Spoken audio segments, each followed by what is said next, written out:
Hey, how are you? I haven't seen you in ages. So our story for all ages today reminds us of a very important word or a very important term that some of the adults are going to hear today, and that term is sacred space. Sacred space. But before we talk about sacred space, we're going to talk a little bit about travel. Have any of you traveled this summer? Where have you gone? Well, my family's going to travel to Florida. To Florida, okay. In 1 or 2 weeks. In 1 or 2 weeks, okay. Where are you going? I went to Hershey Park. You went to Hershey Park, okay. And you? I went to Hershey Park, and I'm going to go to Cape Cod. Oh, Cape Cod, Hershey Park. So I'm sure some of you will drive to these places, like driving to Florida, driving to Massachusetts, or taking the plane. But we're going to talk about road trips.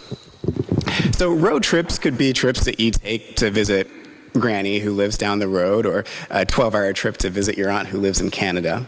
And usually as a kid, it's fun to take road trips. You sit in the back, and maybe you're sitting with your brother or sister, cousin, or friend. And while you're sitting in the back of the car, you can pass the time by talking, telling jokes, by playing games, watching other cars go by, or sleeping. But what usually happens is that when you take a road trip, after a while, the boredom sets in. And then sometimes the annoyance sets in. And the people that you're riding with in the back seat maybe aren't so much fun to be around. So then someone lets out a shout of, "He's touching me! She's looking at me! He's licking me! Her foot is on my side!" Have any of you had any kinds of shouting like that? No? Never? Never? Okay. So it'll go on like that, back and forth. He's touching me, he's looking at me. Until finally, a very clever adult says, "You know what? Let's play a game. We are going to see who can be the most quiet the longest. And that person will get a reward. Whatever the reward may be, it's usually a good one. A chocolate cookie. That sounds like a good one to me, too.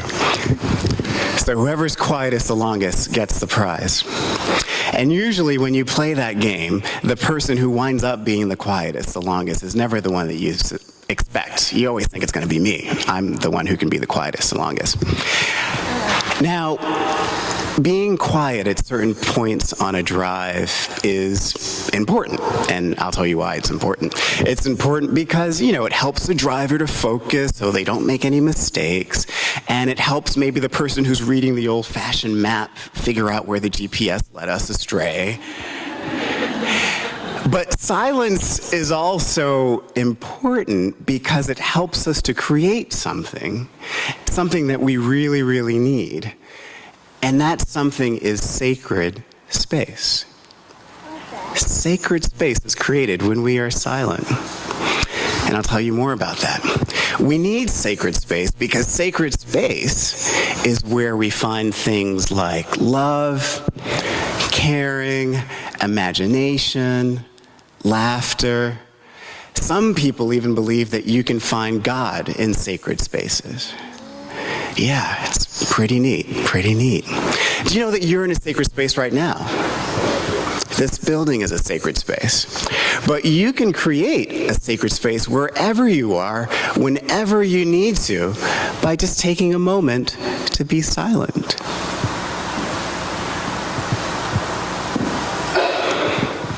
I'm going to tell you a story that comes to us from a book that's called Hideandseek.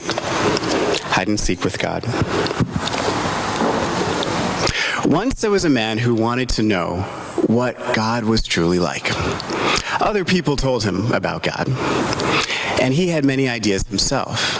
But he wanted to see what God would tell him, so he set off to find God. It's a really strange kind of journey. He searched and searched, and finally he thought he found God. And he said, "God, I want to be sure I know what you are truly like. Some people say that you're like a woman. Some people say that you're like a man. Other people say that you are like the sky. Yet others say that you are like the earth. What are you truly like? Will you tell me, God? But God did not speak. God was silent. So the man went on speaking. Some people say that you are in animals and trees and mountaintops. Other people say that you are in the sun and the moon and the stars. But what are you truly like? Will you tell me, God? But God did not speak. God was silent. Again, the man spoke.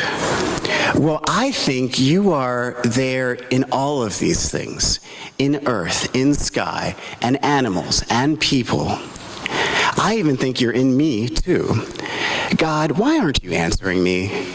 God, why won't you tell me what you truly are? But God still did not speak. God was silent. Finally, the man stopped talking. He waited to hear what God would say. At first, he only heard his own words blowing through his mind like a strong wind. Man, woman, sky, earth. The words blew around and around, and the man waited, but God said nothing. Then the winds grew stronger, and the words began to break into little pieces and fall away from him. More and more, the words broke up and fell away. The man waited, and God said nothing.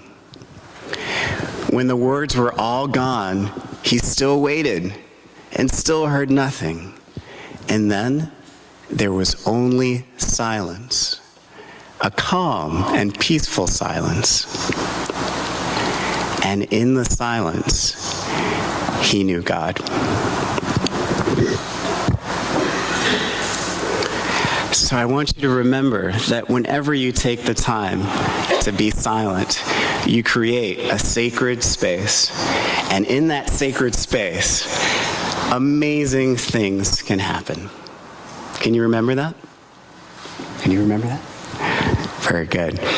And I invite the congregation to join me in singing the words in your order of service to sing our children off to their Sunday school classes.